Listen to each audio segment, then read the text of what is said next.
I want to tell you a little bit, just adding to what Eric said of where I'm coming from today in my office in Plano, and also how I got to be in this work.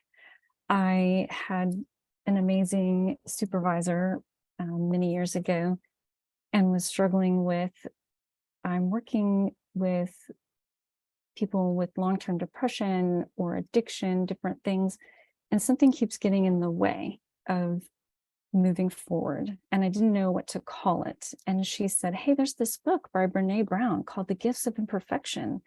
And she actually gave me a copy. And I so thought that is the weirdest title. How would that be a gift? And I put it on my shelf, and, so I have my own struggles with dealing with shame and perfectionism and codependency, and working with clients. After I read that book, finally, I realized shame was the big barrier and came to recognize it as a huge barrier for applying boundaries. So that's what I want to share with you guys today. Just a few thoughts and maybe activities that I do with clients to try to help them work through shame. So our objectives, as you know, we're going to be looking at shame-based identity and what are called ideal and unwanted identities, and how vulnerability, empathy, and self-compassion can help us actually be better boundaried. Most of the work we're going to look at today is from Brene Brown's work and all of her books. And so a simple definition of shame, sorry, just one second, I got to move this view of myself here in Zoom, is what's okay and not okay for you. That's like the simplest way to break it down. And as you see here on the left, that's a quote from a picture from her book, Atlas of the Heart. And boundaries are the distance at which I can love you and me simultaneously. And boundaries are great. People want boundaries. We know that God modeled boundaries for us, and they help us protect love, which is our highest calling. But often just learning what to say or not to say, how to set a boundary, can not be enough. So we might have to struggle through shame. Okay. Okay. Unearned guilt and shame. Here's one of the first things I talk with clients about, kind of like a building block of understanding that guilt, which serves a positive function. Guilt is based on our actions. We know we're experiencing guilt. It tells us that we have violated a boundary, gone against our own values or integrity, or not shown up as the kind of person we want to be in a particular situation. It's functional for our society. We need it and we can use it when we're experiencing guilt. Physically or physiologically, guilt and what I call unearned guilt and shame all sort of feel the same. So it can be important to sort them out.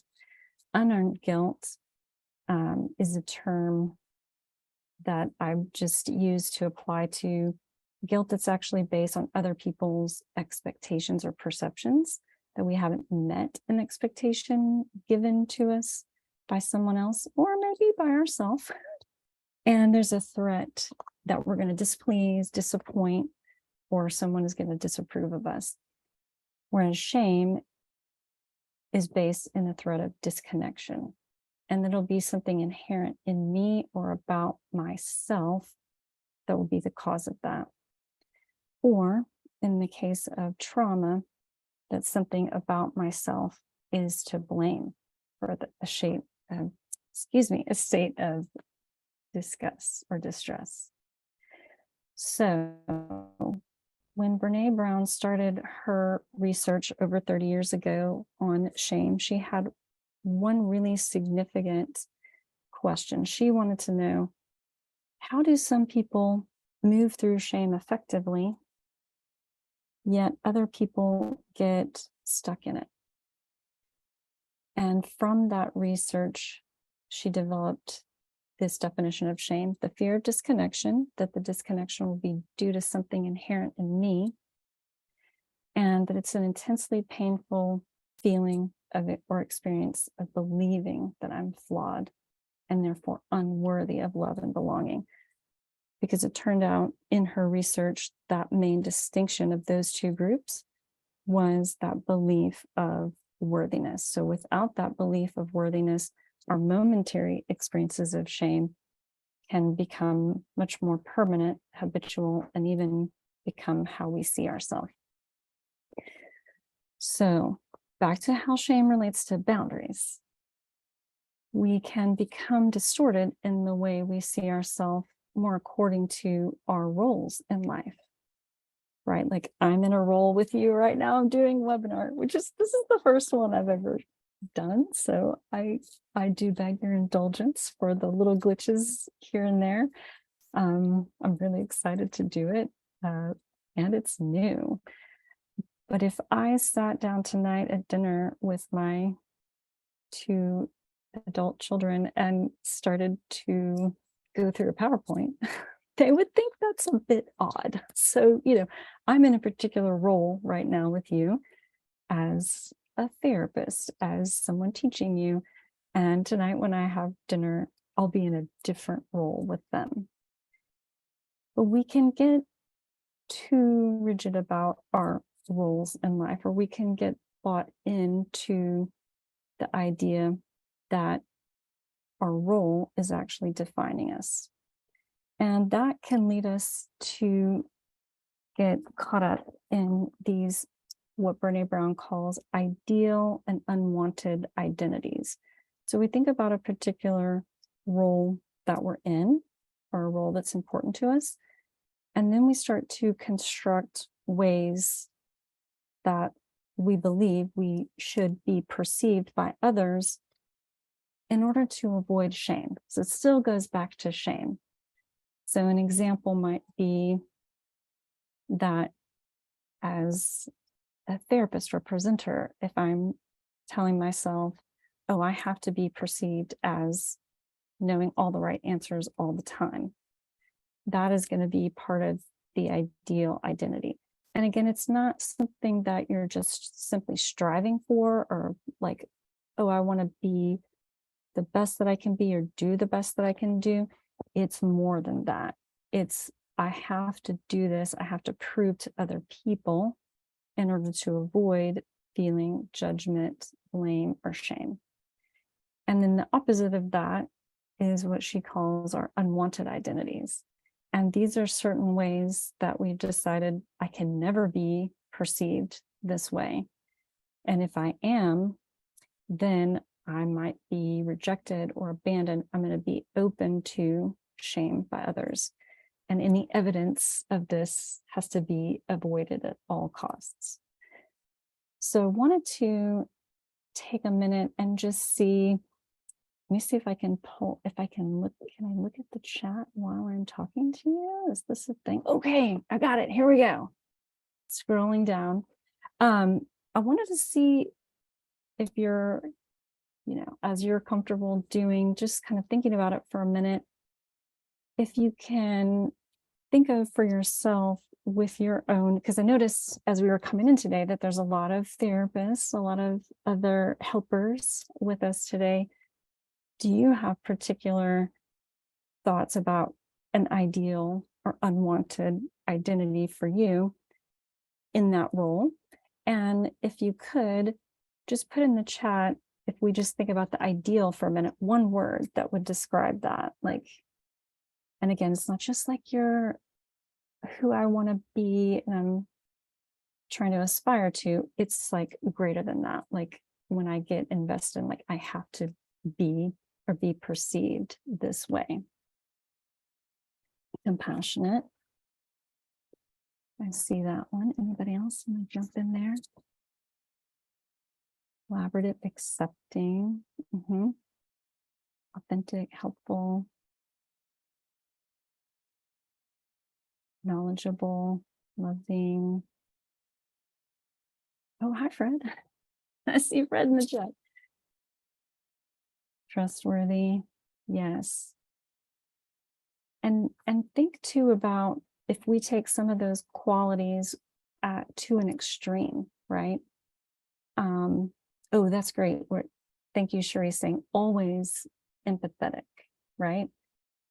Not just that I want to be empathetic, I want to be perceived as always empathetic, no matter what. Now we're talking about an ideal identity, right? Not just optimal, but ideal. And we get invested in these ideal identities, they can become a shame trigger, right? So resourceful, right?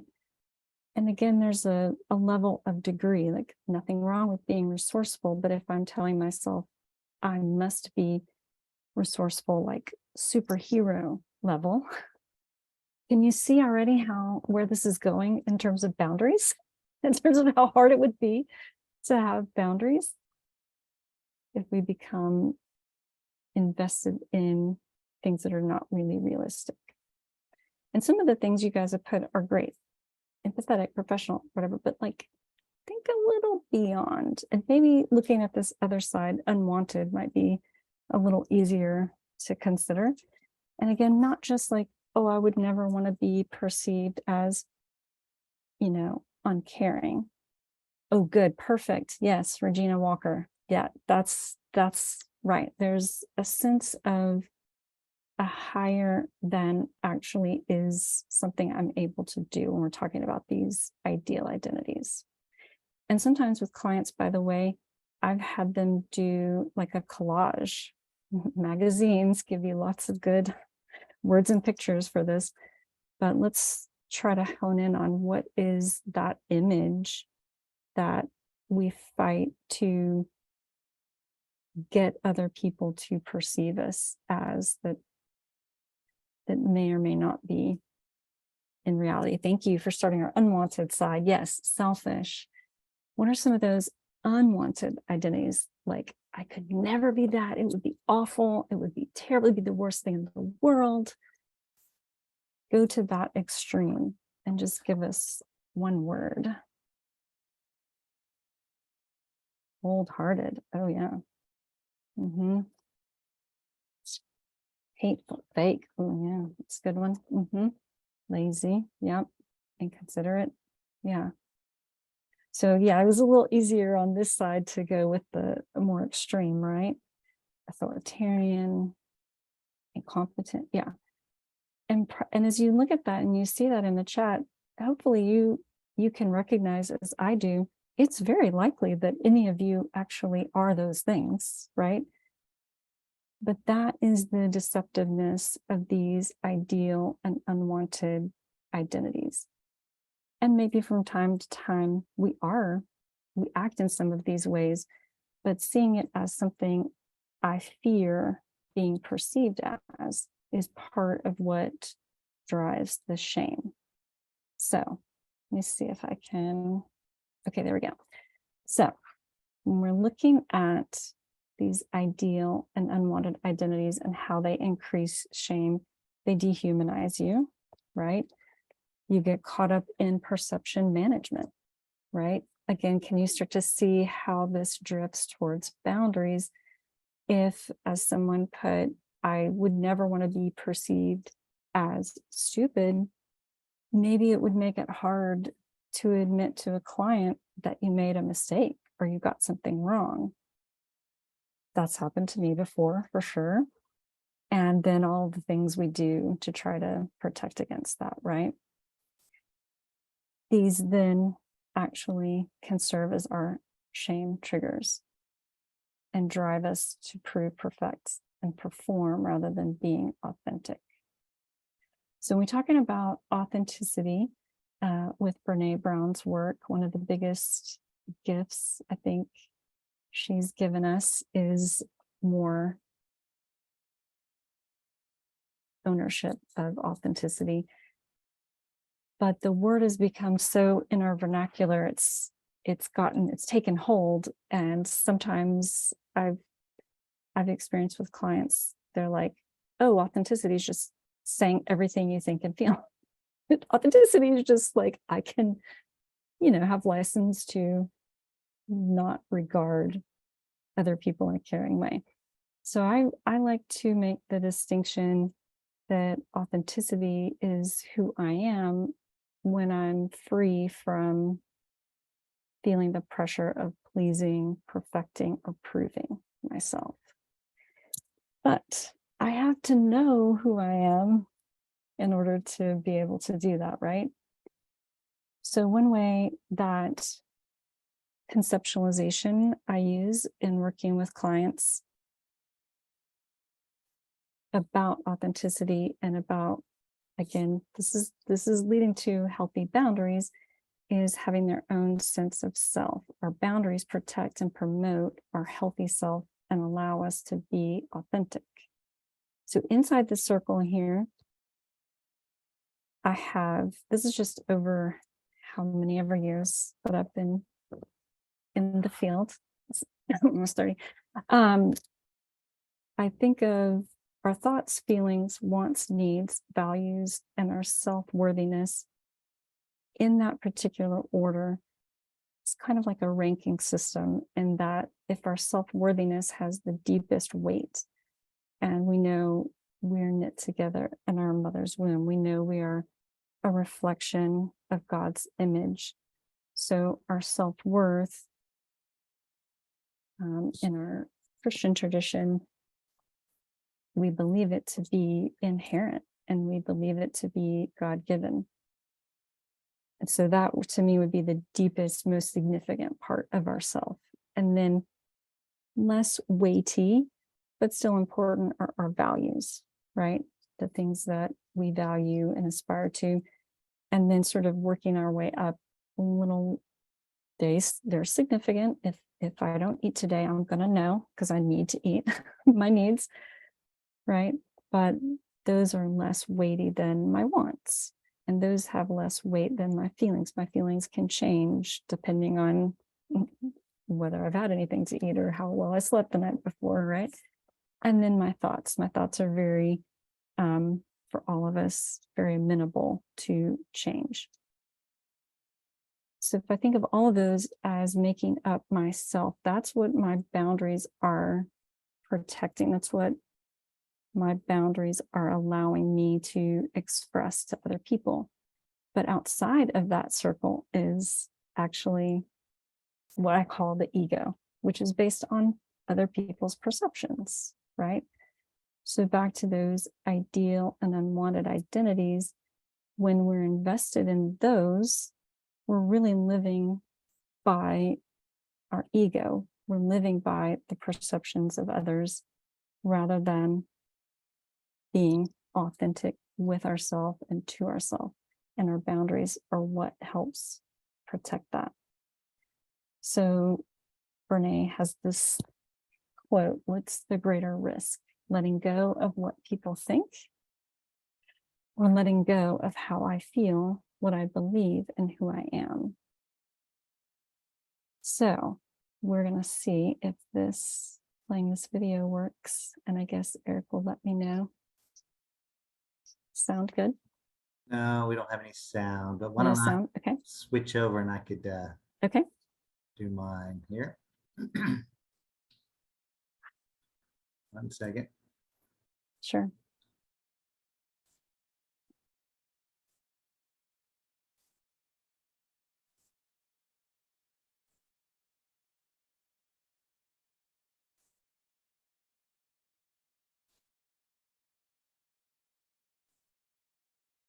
I make a distinction between empathy and compassion. So empathy I say is a skill set.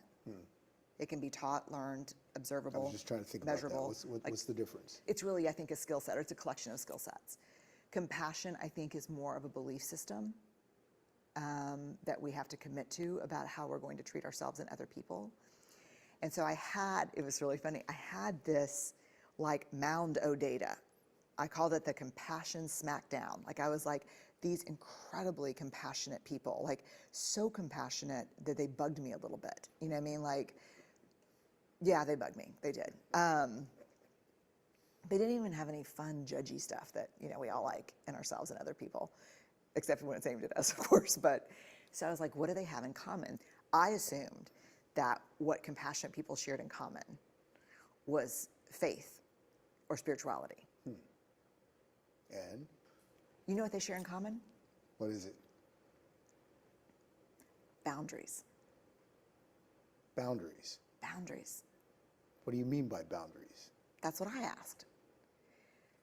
Compassionate people have very clear boundaries that they insist are respected. They respect other people's boundaries, but they also have their own boundaries, and they're very clear about what's okay and what's not okay, and they enforce that with the people in their lives. So it's not just blanket compassion. It is blanket compassion, It is. predicated by boundaries. How to kill all mosquitoes in the area in 90 seconds. This simple but brilliant trick you can do tonight to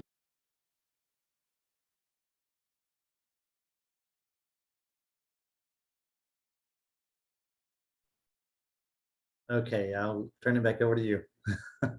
Thank you. That was very interesting about boundaries.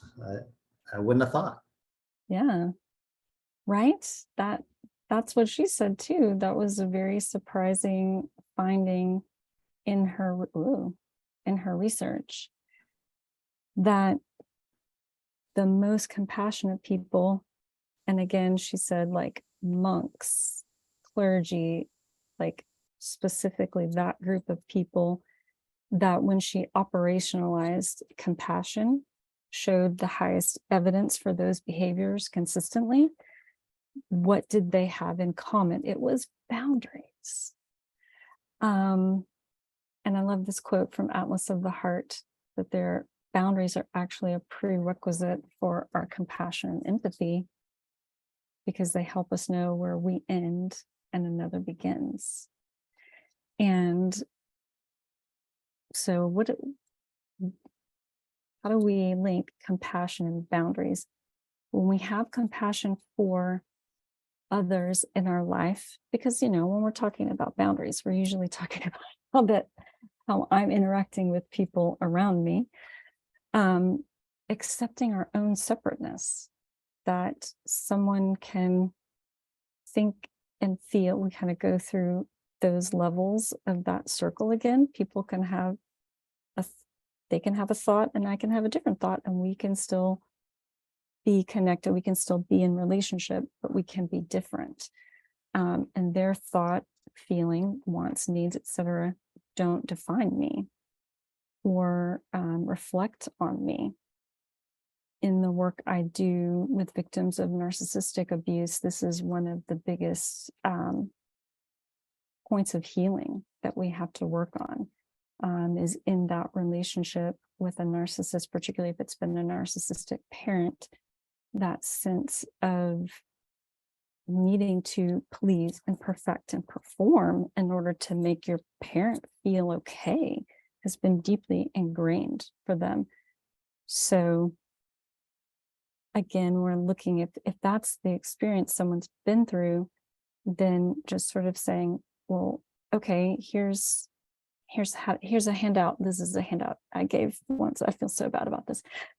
When I worked in psych hospitals, which was like 30 ways to say no. But that's helpful. It's a helpful handout, nothing wrong with it. But if you believe you're not allowed to say no, and you're going to feel that unearned guilt or shame at expressing yourself as separate, you might be able to learn 30 ways to say no, but you're probably not going to stick with it once you get the pushback, right? So also in Brene Brown's work, she talks about this concept of people are doing the best they can, and the compassion of recognizing not only are other people separate from me and allowed to be separate from me and vice versa, but they're doing the best they can. And what does that mean? And she talks about when she first heard this phrase or term. It was presented to her by her therapist, and she thought, no, I don't think people are doing the best they can. I think they could all be doing better. But when she began to consider, if I assume that people are doing the best they can with the resources they have at the moment, it helps me stay out of judgment and helps me stay in the present.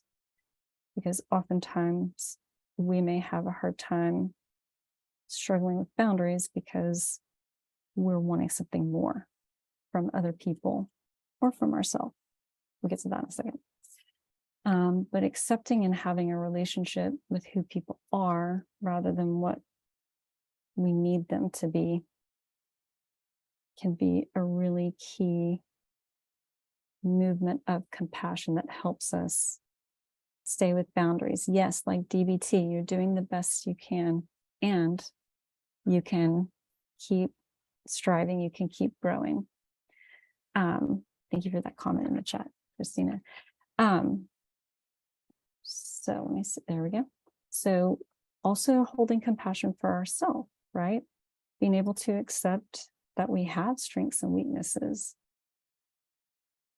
Being able to accept that our real life, what really is in that circle, if you will, is usually much more in between those two polar opposites of our ideal and unwanted identities. And that's just being human and acknowledging and honoring our own needs and choices.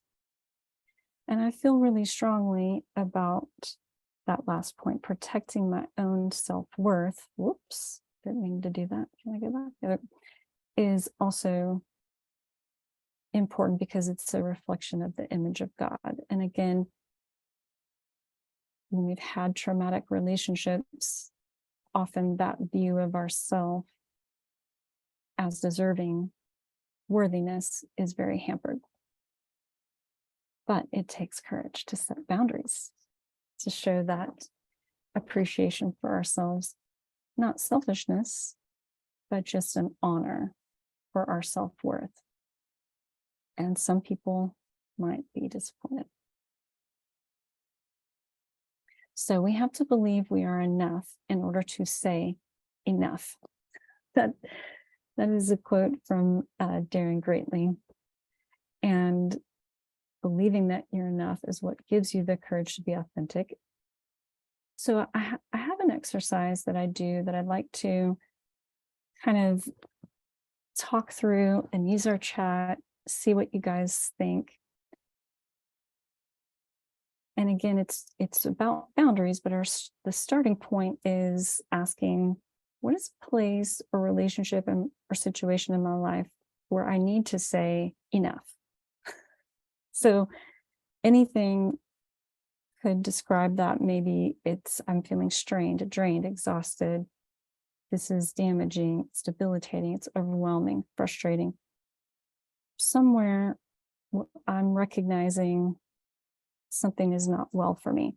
So if you want to just kind of follow along this exercise, think about where that might be for you. Just one specific relationship or situation. And again, if you're comfortable, you can pop it in the chat. Emotional eating, yeah. Anybody else wanna throw something in there for us? Oh, somebody raised a hand. I don't know what to do with that, Eric.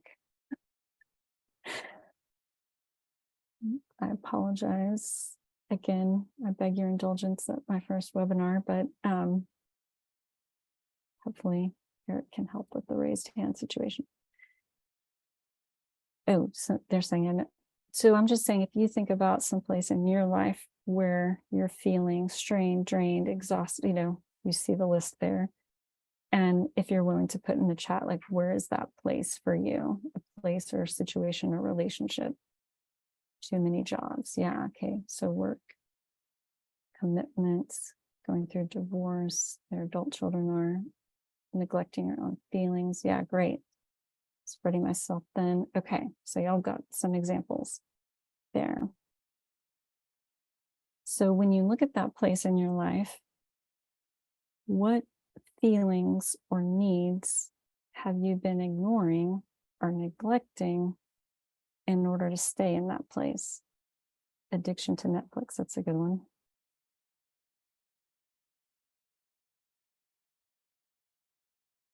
So we really look inside that circle. What is it that you've been feeling or needing? Neglecting sleep, need for connection, self-care. Okay. Yeah.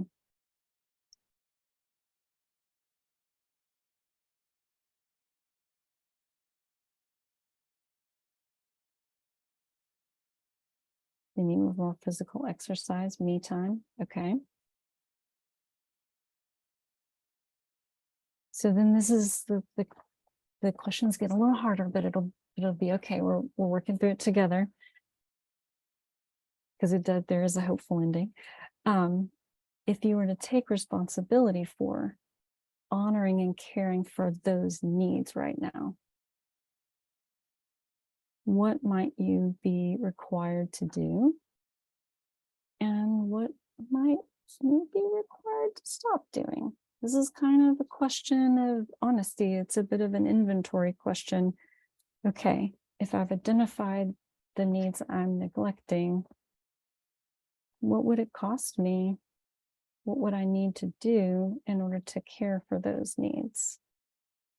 So we have take a nap, turn off the alerts, say no, be open and assertive about what I need and want. Right, yep, boundaries. Like, yep, right.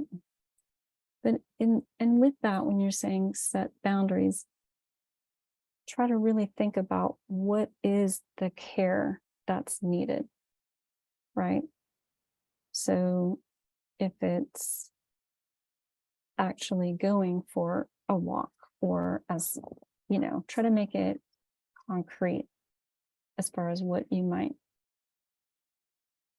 need to do or not do. The next question is about loss. So if you did those things that would help you honor your needs, what might you have to give up?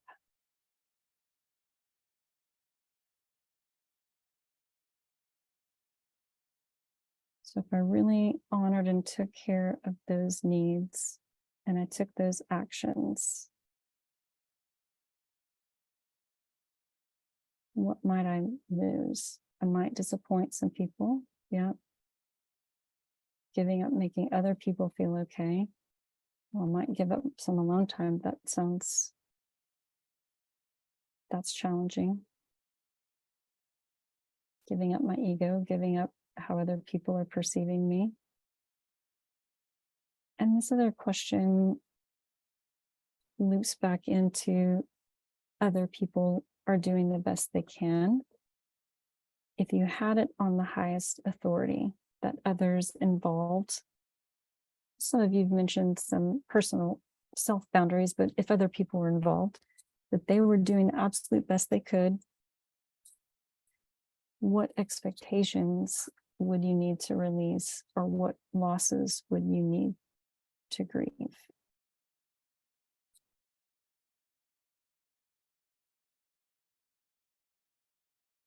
Give up waiting to judge. Giving up pride. Yeah, asking for help.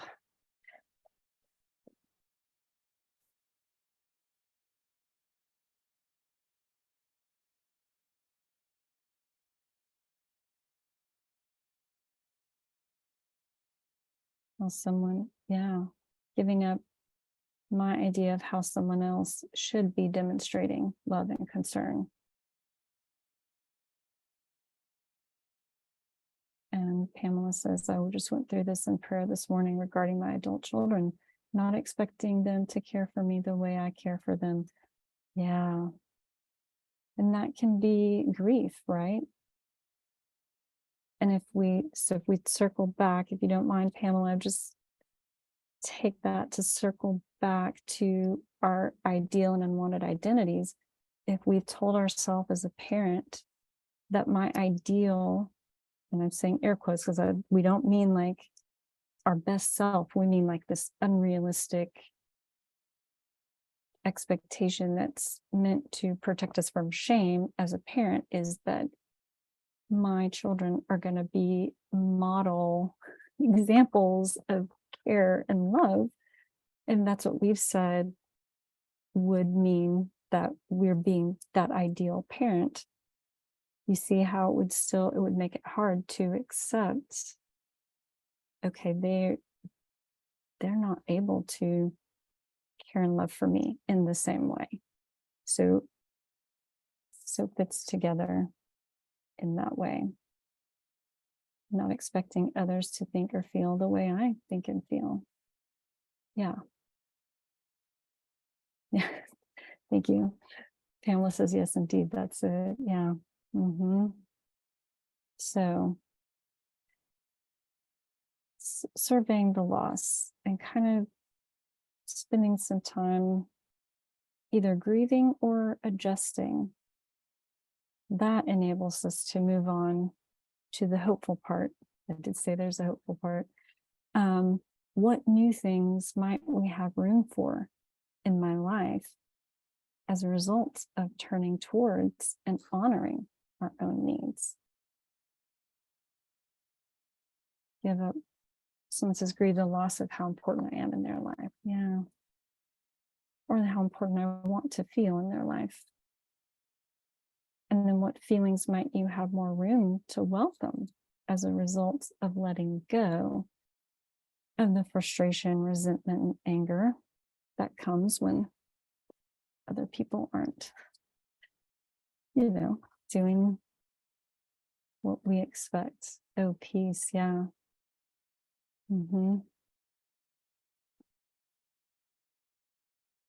Peace. I love it. Yeah.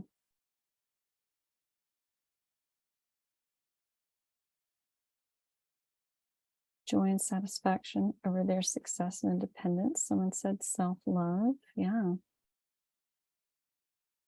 Freedom, acceptance, authentic love, more contentment. Yes. Yes. Yeah. Yeah. Clayton says, I'm not sure. I try to be aware of and speak my needs. That is great. And that really helps not get trapped in these cycles of, putting aside our boundary because we're trying to get the other person to do something or get the other person to see us a certain way. And then later feeling frustration, resentment, and anger. You really are speaking to it there when we are able to say what we need and express that, which is that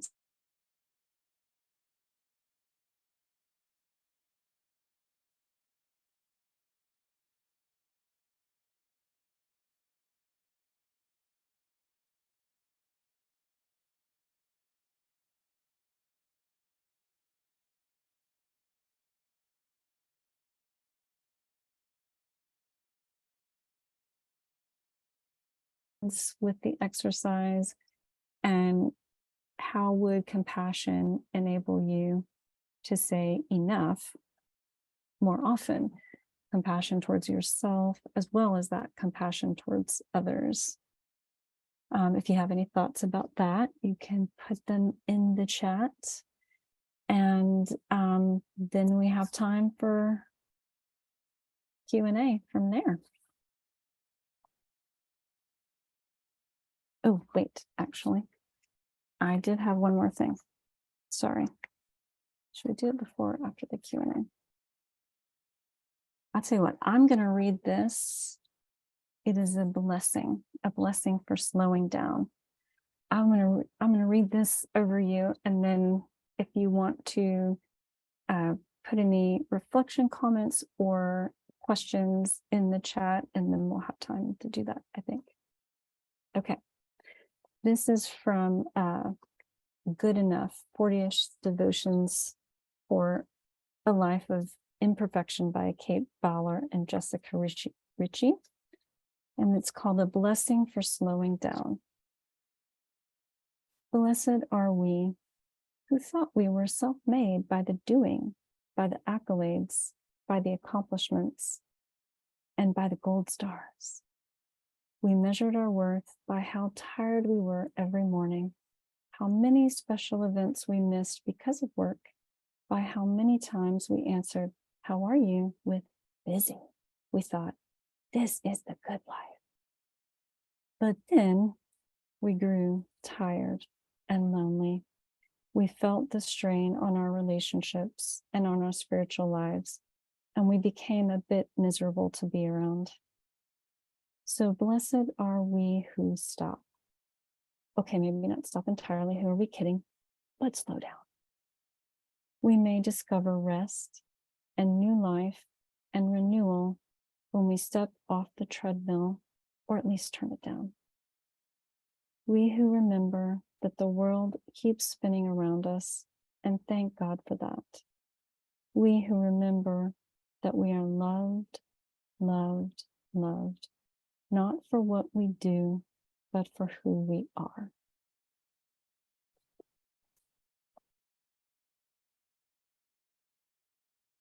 Okay, I wanted to see if there were thoughts or questions in the chat there. I think one of the Yes. biggest questions that we've had Yes. so far is, can you share your PowerPoint presentation? Yes, how do I do that? Can I put it in I tell you what, the easiest way is if you had it in a PDF, or if you want to send it to me, I could post it on our website. Great. And I'll be glad to do that. And also the recording is going to be on YouTube, and that'll be posted on the website as well at spiritualcarenet.org. So. Okay, great. And someone said, please use the Q&A box for questions. Thank you. Eric posted that in the chat. We can, great, download the slides, the name of the book. There we go. There's the slide up there to show you that. Good enough. 40-ish devotionals for a life of imperfection. That is an excellent book. And I actually did the audio version, and she's reading it herself. Brene Brown's actually doing the audio version, but there's so much good information. I had to pause it quite a few times just to absorb all the great things that she's saying. Right. Yes, the slide that's up right now is the Book of the Blessings. Oh, And that's Good Enough is the name of the book. 40-ish devotionals for a life of imperfection. And then these are some other books about boundaries. The first 4, all by Brene Brown, mention boundaries, talk about boundaries and those concepts today. Kind of wove those together to look at boundaries. And then the last 2, Good Boundaries and Goodbyes, is a specifically Christian book about boundaries and boundary setting. And you notice in the title, Good Boundaries and Goodbyes, which she's already telling us there's grief involved with boundaries. And that was an unwelcome truth to me, but I find that it is true. And then the Book of Boundaries by Melissa Urban is not a Christian author, but she has been through recovery, and some of her, she gives some scripts. If anybody's, I guess, heard of the Whole30 diet, this is the founder, originator of that. And she has chapters by topic and even a chapter on boundaries with food. So, and boundaries with yourself. So that's a helpful resource too.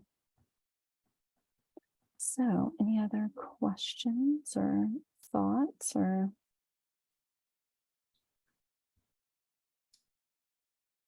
very good information today. And it was great to have a little bit of personal reflection. I enjoyed that.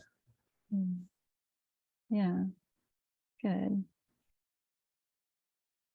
Well, hopefully some of that is helpful. So I know you've gone through some trainings with Brene Brown. What are some of the differences, like Daring Greatly and some of the other ones? Oh yeah, I'd love to talk about that. Gifts of Imperfection is, well, it's a very thin book, but dense on content. But Gifts of Imperfection, I think, I didn't list it here, but it is a great book for if you wanted to go through with a client, just like a general self-awareness, learning more about authenticity, vulnerability, those kinds of things. It's very digestible, and I have some clients that we've gone through it multiple times over time, because kind of like whatever's going on in your life will kind of shape what you get out of it. Daring Greatly, I would say the focus of that book is more shame resilience and how do you move through shame effectively, rather than developing a shame-based identity. And then Rising Strong is more after you've learned to have that shame resilience and you start using your courage and authenticity and speaking up for yourself and telling people what you need. And, it isn't always going to go well. Sometimes there are great disappointments. So Rising Strong is the book she wrote related to that. I find that very effective and useful for a lot of different things that people come to therapy for. And it's a strong narrative approach as well. And then Dare to Lead is kind of a combination of the two books, but geared towards a more corporate or work-based audience. Atlas of the Heart is very different. It's sort of like an encyclopedia of emotions and goes through different sets of human emotions and experiences. I keep it out on the coffee table in my office. And if we're talking about grief, we can just flip to the section on grief and read the definition, and helps give language for different things. And she also has a companion HBO special, if you have HBO or HBO Max, 6-part series where she goes through Atlas of the Heart. So that would be my quick A real rundown big of this. kickoff is the TED Talk, right? That's what really Yeah. kicked her career, is her first TED Talk that just went totally viral, right? Millions of Yeah. people. Yes, and it was a double moment of demonstrating the authenticity, because she's been interviewed before and talked about how it was filmed in Houston. It was like just a little TEDx Houston thing, and she thought the video was just going to be for like her students or whatever. She didn't know it was going to be posted on the internet. and then she was like, oh, but no one will watch it. And then so she's like, just wearing whatever she was wearing that day, maybe not even wearing she just showed up, which is what she talks about. So Great story. Terry suggested V. Satire's book, I Am Me, I Am Okay, as a companion to this presentation. So another great resource there. Thank you, Right. Terry. Yeah, thank you.